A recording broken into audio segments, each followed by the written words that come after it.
بسم اللہ الرحمن الرحیم۔ شروع کرتا ہوں اللہ کے پاک نام سے جو بہت بڑا مہربان نہایت رہنے والا ہے۔ دوستو، بہنوں، بھائیوں، بزرگوں، السلام علیکم ورحمۃ اللہ وبرکاتہ۔ قسط نمبر 284، تاریخ اسلام، تلی طلا کی فتح اور طارق بن زیاد کی جو ان کو معزول کیا گیا تھا، طارق بن زیاد کا انجام اس میں ہم بیان کر رہے ہیں۔ تو بہنوں، بھائیوں، بزرگوں، طلا کو طارق بن زیاد نے بڑی آسانی سے ربیع الثانی سن 93 ہجری میں فتح کر لیا تھا۔ طلا کی شاہی خزانے میں شاہان گات کی 25 عدد تاج طارق کو ملے۔ ہر ایک تاج پر بادشاہ کا نام اور مدت سلطنت لکھی ہوئی تھی، یعنی اس وقت تک 25 بادشاہ یکے بعد دیگر گات خاندان کی حکومت کر چکے تھے۔ ہر ایک بادشاہ کے لیے نیا تاج بنایا جاتا تھا اور فوت شدہ بادشاہوں کا تاج خزانہ بھی رکھ دیا جاتا تھا۔ طلا میں بھی طارق بن زیاد نے قیام نہیں کیا، بلکہ وہ اندلس کے انتہائی شمال صوبہ تک شہروں کو فتح کرتا ہوا چلا گیا۔ ادھر مغیث الرومی نے چند روزہ محاصرے کے بعد قرطبہ اور اس کے نواح کو فتح کر لیا۔ اس طرح طارق بن زیاد نے جنوب سے لے کر شمال تک جزیرہ نما اندلس کا درمیانی حصہ فتح کر لیا تھا۔ مشرق اور مغرب کی جانب کے صوبے باقی رہ گئے تھے۔ موسیٰ بن نصیر اسی اثناء میں اندلس میں اپنی فوج کے داخل ہوا۔ کونٹ جولین کی طارق صوبہ اندلسیہ کی انتظام پر چھوڑ گیا تھا۔ سب سے پہلے کونٹ جولین نے امیر موسیٰ کا استقبال کیا اور اس کو طارق بن زیاد سے اس لیے ناراض دیکھ کر طارق بن زیاد نے حکم کی خلاف پیش قدمی کیوں کی؟ مؤدبانہ عرض کیا کہ ابھی بہت سے ضروری شہر اور مغربی صوبے باقی رہ گئے ہیں۔ آپ طلا جانے کے لیے مغربی جانب کا راستہ اختیار کریں اور راستے کے تمام شہروں کو فتح کرتے ہوئے جائیں تو خطرہ بالکل دور ہو جائے گا۔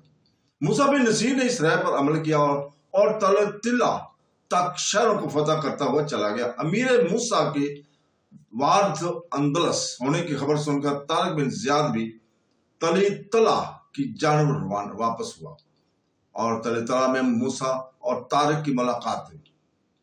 موسیٰ نے طارق کو حکم کی تعمیل نہ کرنے پر زجر اور ناراضگی کا اظہار کیا اور چند روز کے لیے طارق کو قید بھی کر دیا۔ مدعا یہ تھا کہ نہ صرف طارق بن زیاد بلکہ سرداروں کو بھی یہ معلوم ہو جائے کہ ماتحت کے لیے افسر کے حکم کی تعمیل کرنا کس قدر ضروری ہے۔ اس تنبیہ کے بعد امیر موسیٰ بن نصیر نے طارق بن زیاد کو ایک زبردست فوج دے کر آگے روانہ کیا اور خود طارق کے پیچھے روانہ ہوا۔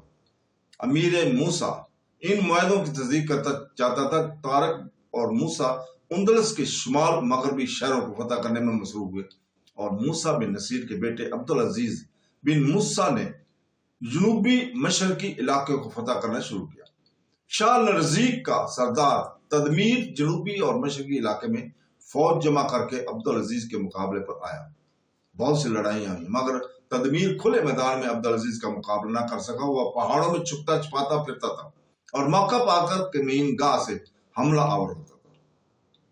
آخر عبدالعزیز اور تدمیر کے درمیان صلح ہو گئی۔ عبدالعزیز نے ایک چھوٹا سا علاقہ تدمیر کو دے دیا جس پر وہ حکومت کرنے لگا۔ یہ شرط قرار پائی تھی کہ تدمیر حکومت اسلامی کے دشمنوں کو اپنے یہاں پناہ نہ دے گا اور مذہبی آزادی کو بیک طور قائم رکھے گا۔ ادھر طارق بن زیاد اور موسیٰ نے بھی شہر سے نہایت آسان اشارات پر معاہدہ کیے جن کا خلاصہ یہ تھا کہ عیسائیوں کو مذہبی آزادی حاصل رہے گی، ان کے گرجاؤں کو کوئی نقصان نہ پہنچایا جائے گا۔ عیسائیوں اور یہودیوں کے تمام معاملات انہی کے مذہبی کتابوں اور مذہبی عدالتوں کے ذریعے طے ہوں گے۔ جو شخص اسلام قبول کرنا چاہے اس کو کوئی عیسائی منع نہ کر سکے گا۔ عیسائیوں کی جان اور مال اور املاک کی حفاظت کی جائے گی۔ طارق بن زیاد اور موسیٰ نے اپنی لشکریوں کو یہ بھی حکم دے رکھا تھا کہ غیر مسافی لوگوں سے قتل تعرض نہ کریں۔